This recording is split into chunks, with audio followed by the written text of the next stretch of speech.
Salut internautes, il n'y a pas de sujet qui soit plus d'actualité que celui-ci et qui préoccupe autant tous à la fois. Notre société serait-il en déclin? Où sont passées nos valeurs morales? Notre jeunesse, nos enfants ont de moins en moins d'égard pour le sacré, un manque de respect des valeurs morales généralisées. Mais diantre, qui est le plus responsable des déviations des enfants dans notre présent monde? Les parents, les enfants eux-mêmes ou le système? Merci de suivre ce numéro de Position tranchée qui sera consacré essentiellement à la question. Retrouvons pour ce faire le prophète Don Céleste Nabi qui, je rappelle, est pharmacien de formation. Il est conférencier au niveau national et international, homme des Saintes Écritures bibliques, défenseur de la saine doctrine et président membre fondateur de la mission d'Isseva, disciple pour Christ par l'évangile authentique. Retrouvons le prophète Don Céleste Nabi, dit le Kohen Gadol.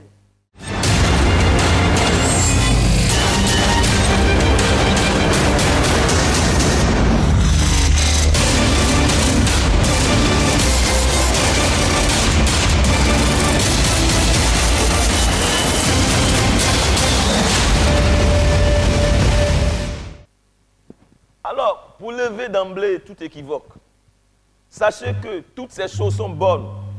La technocratie, les diplômes, les institutions, les instructions, nous sommes favorables à toutes ces choses. Elles ont leur place. L'instruction, la religion, les unions bien sûr entre l'homme et la femme, les avancées technologiques, les découvertes scientifiques, l'industrialisation et autres. Mais quelque chose manque. La pierre angulaire n'est pas à sa place. Toutes ces choses sont bonnes. Elles ont leur place. Mais la vision à laquelle elles se rattachent est plus que décisive. L'objectif qu'elles visent est essentiel. Sinon, dites-le-moi en toute honnêteté. En toute honnêteté, à quoi sert l'instruction sans l'éducation? Quel genre d'être humain et des citoyens larguent-elles dans la société, larguent les institutions, larguent les familles, larguent les hommes, larguent les parents dans la société? À quoi servent de hauts diplômes sans éducation de base, si ce n'est des perturbations ou bien des perturbateurs endocriniens des sociétés sans repères moraux qui sont lâchés dans notre monde? À quoi sert la religion sans la morale, si ce n'est qu'elle sert à légitimer les vices sociétaux et à rendre exemplaires les déviations? À quoi servent la loi et le droit sans l'éthique, si ce n'est à couvrir les bourreaux et à travestir les notions de bien et de mal, donc à une désorganisation de la société? C'est ce qui est dit dans Romains, versets 28 à 31. À quoi sert l'industrialisation dans la dépravation, si ce n'est à accélérer la vitesse de foisonnement et de prolifération des déviations existentielles?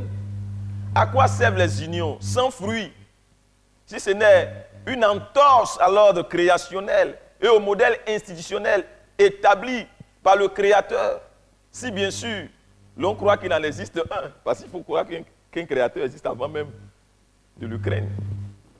À quoi servent les unions sans fruit, si ce n'est une vision d'extinction de la race humaine? À quoi servent les unions avec des progénitures laissées pour compte, si ce n'est qu'elles contribuent à bâtir des monstres et des déprogrammés sociaux par le fait de la désertion et de l'irresponsabilité coupable des géniteurs? Pauvres des enfants, qui vous délivrera? À quoi servent les unions à rupture programmée ou précoce, c'est-à-dire on se marie en sachant qu'on va divorcer dans 6 mois, si ce n'est pour approfondir la béante plaie des fractures relationnelles, familiales, parentales et sociales? À quoi sert la science sans la conscience, la technologie sans la logique, sans la raison, je veux dire, si ce n'est pour exacerber les besoins des hommes qui seront rendus esclaves des nouveautés et de leur ego à travers des poursuites effrénées qui ne leur sont pas forcément nécessaires? Quelqu'un a dit, science sans conscience n'est que ruine de l'homme. Je crois que c'est Rabelais. Oui, elle tue plus qu'elle ne sauve ou qu'elle ne vivifie. La science sans conscience. Un autre a dit, l'être humain est un animal insatiable. Quand il a assouvi un besoin, il lui en vient un autre. Abraham Maslow, ce sacré psychologue américain. Alors nous passons au point suivant, c'est l'origine biblique, ou bien l'origine bibliquement prouvée du système de ce monde qui est en place. Et pour cela, nous allons parler du système de ce monde et les traces de Dom, ancêtre ou parent d'Amalek. Nous allons voir ces choses-là dans les détails. Pour cela, nous allons aller dans Genèse, le chapitre 25, du verset 28 jusqu'au verset 34. Je lis pour vous, téléspectateurs internautes. Isaac aimait Ésaü parce qu'il mangeait du gibier. Et Rebecca aimait Jacob. Comme Jacob faisait cuire un potage, Ésaü revient des champs, accablé de fatigue. Et Ésaü dit à Jacob, laisse-moi, je te prie, manger de ce roux-là. Je garde ce, de ce roux et de ce roux-là. Vous voyez, de ce roux et de ce roux-là. C'est une métaphore dont je vais procéder au décodage. Car je suis fatigué. C'est pour cela qu'on a donné à Ésaü le nom d'Édom. C'est pour cela, ouais, non, c'est pour cela qu'on a donné à Ésaü le nom d'Édom. C'est pourquoi, à cause de ce roux, il y a une raison, il y a une liaison entre le nom d'Édom et ce roux-là. Jacob dit, vends-moi aujourd'hui ton droit d'aînesse. Ésaü répondit, voici, je m'en vais mourir. À quoi me sert le droit d'aînesse? Et Jacob dit, jure-le-moi d'abord. Il le lui jura. Et il vendit son droit d'aînesse à Jacob. Ça aussi, c'est une métaphore que je vais décoder. Alors Jacob donna à Ésaü du pain et du potage de lentilles. Il mangea et but, puis se leva et s'en alla. C'est ainsi que Dom, Ésaü méprisa le droit d'aînesse. J'ai fini de lire. Décodage, téléspectateurs internautes. Ésaü ou Édom signifie roux. Roux. Mais ce n'est pas un roux ordinaire, mais tout le contraire. Ce n'est pas un roux royal, mais tout le contraire. C'est un roux reflétant ce qui est sale en rapport avec la période de menstruation ou de menstrue des femmes. En effet, Ésaü avait pour coutume et spécialité d'aller avec les femmes dans leur période de menstruation. Afin de ne pas avoir à procréer. C'est-à-dire il est contre la conception. Il est contre la vie. C'était pour lui sa méthode de contraception. Et c'est bien lui qui est à l'origine de toutes les idéologies antinatalistes, anticonceptionnelles. Les pro-choice, les pilules abortives, les préservatifs pour se faire des sous. Que dit de la peine de mort? C'est bien son actif. C'est lui qui pilote l'industrie de la mort pour des profits pharaoniques. Il est pour la mort et non pour la vie. Écoutez bien ce qu'il a dit à son jeune frère lors de leur deal. Alors qu'il avait à peine 15 ans. Ils ont fait un deal concernant la Bérora. La Bérora, c'est le droit d'aînesse. Mais ce n'est pas simplement le fait de naître avant. Hein. C'est pas ça. La Bérora, c'est certes le droit d'aînesse, mais c'est rattaché aux responsabilités qui sont liées au fait de servir Dieu dans l'alliance. Ce qui exige bien évidemment des sacrifices. Et c'est ces sacrifices-là que Dom ne voulait pas faire. Et c'est à cause de ces sacrifices qu'il a vendu ce droit d'aînesse à son plus jeune frère. Il voulait certes la bénédiction, la beraka, Et non la Bérora, les responsabilités, le sacrifice, le sacerdoce, l'alliance, les obligations, les exigences. Et bien des chrétiens aujourd'hui veulent la Béraka sans la Bérora. À 15 ans, il déclare qu'il sait qu'il va mourir. Comment quelqu'un qui a 15 ans dit à son frère que je sais que je vais mourir? Édom, c'est le modèle, le père du système de ce monde en grande partie. Caractérisé par le bafouement de la famille, tel qu'établi pour la pérennité de la race humaine. Édom se donne le droit de redéfinir la notion de famille et du genre et cherche à l'imposer à la race humaine. Édom œuvre pour l'extinction de la race humaine. Il s'attaque à tous ceux qui œuvrent pour la promotion et la survie de la famille et du modèle familial biblique tel que Dieu le veut et des autres institutions divines de base telles que Dieu les a voulues. Il s'attaque notamment à l'Église par le pouvoir de la loi dont il te sert pour museler, réduire l'Église au silence, pour réduire la conscience et la morale au silence. Le modèle sociétal d'Édom, c'est la société antédiluvienne. C'est-à-dire, Dieu a décidé de détruire le monde au temps de Noé là. Le niveau d'abomination là, c'est l'idéal d'Édom. Et il ne perd pas cet idéal de vue. C'est également la république de Sodome et Gomorrhe. Tel est son plan, son programme, sa vision, son agenda et son but final. Édom va plus loin, téléspectateurs. Il œuvre pour la disparition de Dieu lui-même. Voici quelqu'un qui veut faire disparaître Dieu. La disparition de son peuple, que ce soit Israël, que ce soit l'Église. Et cela à travers des concepts auxquels il familiarise viscéralement et journellement les âmes et les peuples à travers toutes sortes de propagandes médiatiques et autres actions d'impact nihiliste, athéiste et apostat. Il s'agit pour Édom, d'une part, d'œuvrer pour la destruction du modèle de couple tel que conçu par le Créateur, la conjugalité, de la destruction de la notion intrinsèque de famille, de la destruction de la structure familiale de base, et cela à travers les lois telles que le mariage pour tous, la loi de l'avortement, des lois qui font porter à des prête-noms, l'adoption d'enfants nés d'union non légale à travers la GPA, grossesse pour autrui, à travers les spermes achetés, commercialisés. Alors, quant à Amalek, allez dans Genèse de chapitre 36 et vous allez vous rendre compte que Amalek est de la lignée d'Édom, mais il a fait pire qu'Édom. Amalek a fait pire qu'Édom. Édom a eu un enfant qui s'appelle Éliphaz. Et Éliphaz sortait avec la femme du roi de Séir. Donc c'était sa concubine.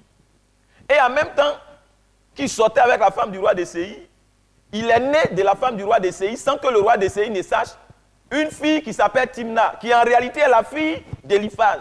Et Éliphaz est sorti avec cette fille-là, d'où est né Amalek. Vous comprenez donc qu'Amalek est né à la fois d'une relation d'adultère et d'inceste. Mais regardez l'ADN même d'Amalek par rapport au tissu familial. Regardez son ADN. Il ne peut être contre que tout ce qui vient de Dieu. Mais si vous lisez Genèse 36 comme un roman, sans le canal prophétique, vous n'allez pas voir ces subtilités qui pourtant nous éclairent sur tout ce qui se passe dans notre présent monde. Je vous laisse prendre vos Bibles et puis lisez avec intelligence, laissez le Saint-Esprit vous conduire. L'idéologie du système de ce monde, pilotée en grande partie par la philosophie d'Amalek et d'Édom,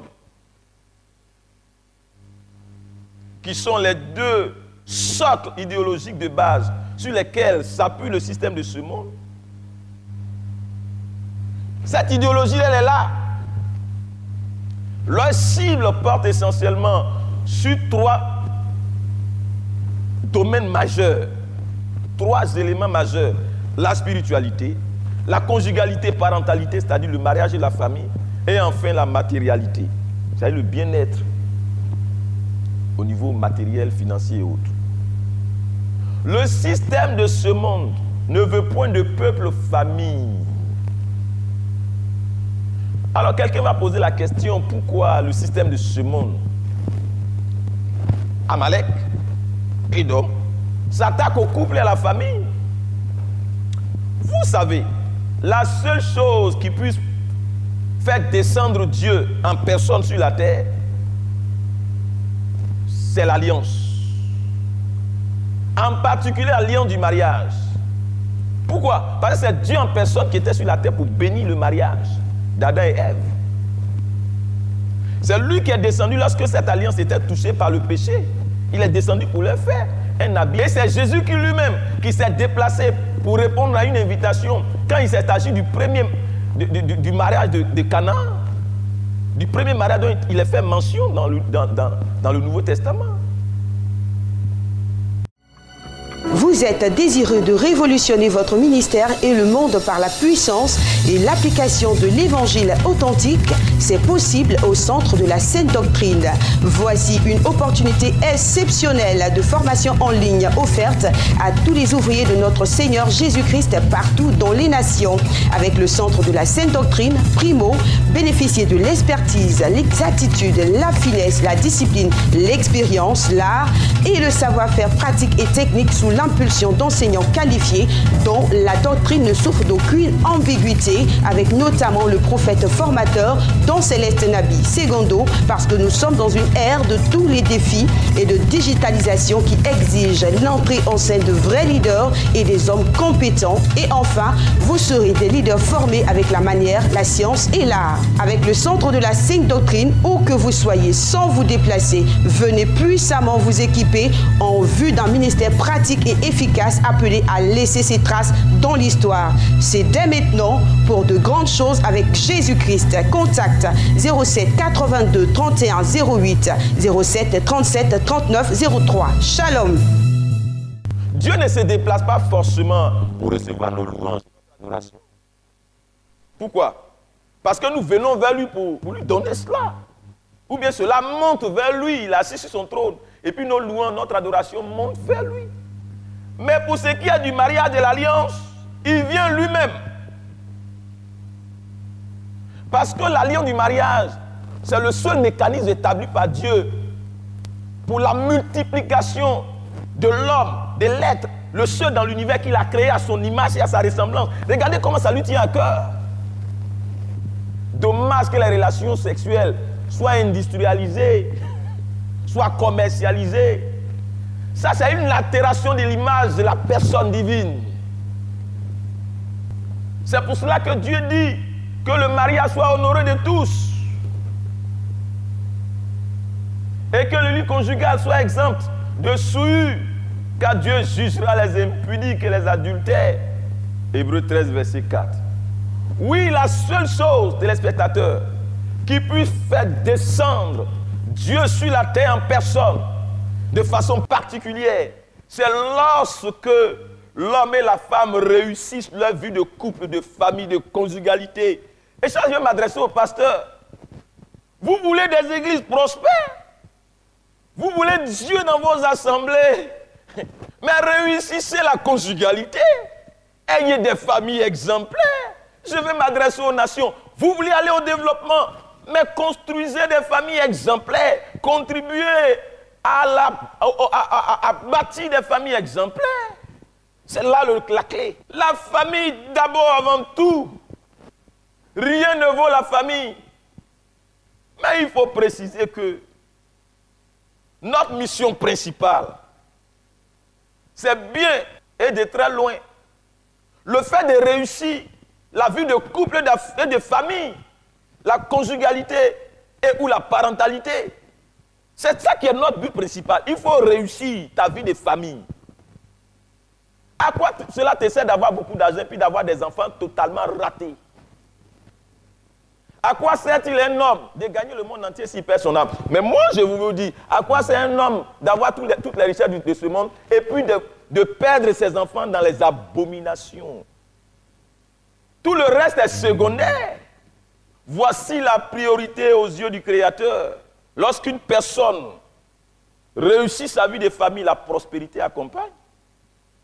Mais le système de ce monde dit, ne vous occupez pas des questions de famille et de foyer. Cherchez les autres choses d'abord. Après, vous pourrez vous faire inséminer par des semences que vous voulez, en dehors de l'alliance du mariage, telle qu'établie par le Créateur, peu importe leur origine. Voyez le système de ce monde. C'est très bien que la gloire de Dieu descend à travers le succès de la vie conjugale. Il sait comment l'homme qui réussit son alliance de mariage nage à un tel niveau de suprématie.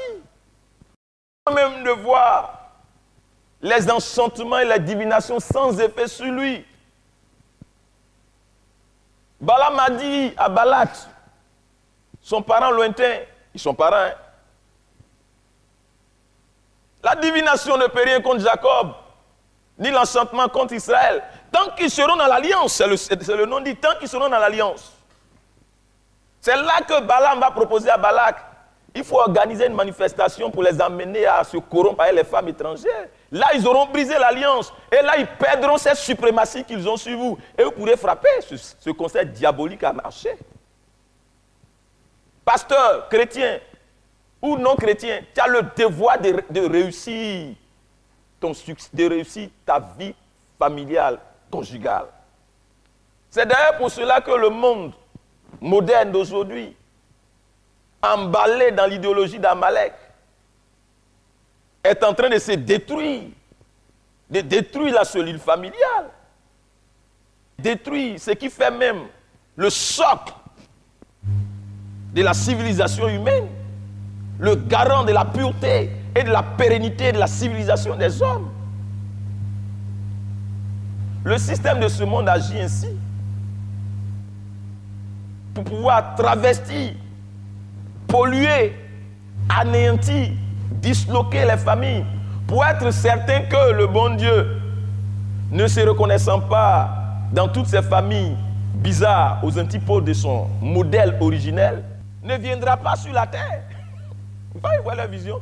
On va mélanger les familles, on va déformer, dénaturer les familles. Parce que si les familles fonctionnent telles que Dieu le veut, la gloire de Dieu descendra, le bon Dieu descendra. Mais si elles sont renversées, il ne viendra pas. Donc on va mélanger les familles pour que le bon Dieu reste au ciel. Et que les familles et les hommes soient dans les problèmes sur la terre. Que le bon Dieu reste au ciel. Amalek, le système de ce monde, Édom, ils savent que le succès conjugal appelle Dieu, la gloire de Dieu, sur les familles, les acteurs, les parents, les enfants, la société, les institutions. Dont lui ne veut point, il ne veut pas de la gloire de Dieu. Le système de ce monde connaît bien cet oracle du prophète Malachie que je vous ai lu tout à l'heure dans Malachie 4, versets 1 à 6. Avant que le jour de l'Éternel arrive, il ramènera le cœur des pères à leurs enfants et le cœur des enfants à leurs pères. Il sait ça. Les prophètes ont annoncé qu'avant que le Messie n'arrive, parlant du second avènement de notre Seigneur Jésus-Christ, il faut d'abord reconstruire la famille. C'est de ça qu'il est question dans ce passage. Et comme le système de ce monde connaît bien cet oracle, aussi œuvre-t-il à son potentiel maximum pour déstabiliser les familles, en particulier les familles des croyants, et pour pervertir le système familial, afin de pouvoir retarder, sinon empêcher, pense-t-il, l'avènement du jour du jugement de méchants. Le système de ce monde sait très bien que la désacralisation de l'alliance du mariage et de la famille empêche la gloire de Dieu de descendre sur la terre. Il le sait. Le système de ce monde, c'est qu'une famille qui pervertit l'alliance du mariage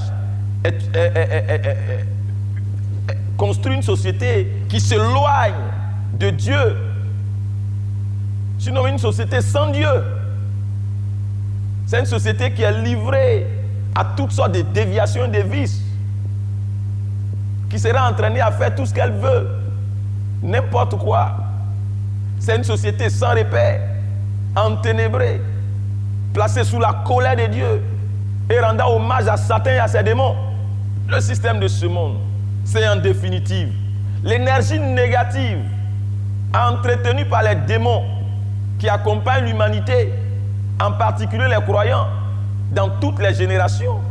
D'où la Gay Pride, qui vise à entretenir ou libérer cette énergie négative pour polluer l'ADN spirituel de l'humanité et le pH spirituel de l'environnement. Vous savez, Amalek,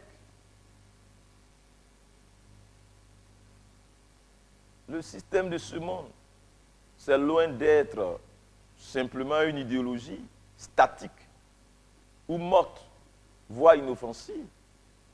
C'est une idéologie dynamique, infectieuse, virale, virulente.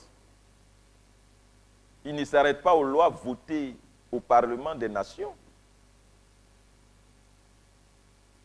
Amalek ne peut passer son idéologie au référendum. Il sait que la grande masse va le refuser. Ses promoteurs sont dans une dynamique de valorisation, de labellisation de leur idéologie. Vous voyez la Gay Pride, le défilé avec des sexes en tube et des scènes horrifiantes. Ce n'est pas simplement une scène de simple marche de réjouissance. La Gay Pride n'a pas pour objet de légaliser l'homosexualité. C'est déjà fait. C'est un acquis pour eux. Mais il y a là derrière cette Gay Pride-là, l'objet et la vision de propager, de saturer l'atmosphère de cette idéologie, de faire accepter par le concours des énergies négatives cette idéologie par le grand nombre. C'est l'équivalent du Hadjanou chez les Akans. Encore que là, le Hadjanou ou le Dok, chez nous, on parle de Doku. Ça se danse en cachette, à l'insu des hommes. Mais la Gay Pride, c'est au vu de tout le monde, y compris des enfants. On est content d'exhiber, de s'exhiber. Chez nous, le Doku, ça vise à conjurer les forces et les énergies négatives. Mais en réalité, ça produit tout l'effet contraire. Parce que tout ce qui se fait en contradiction du cadre institué par Dieu attire les démons. C'est d'ailleurs pour cela que cela se fait la nuit.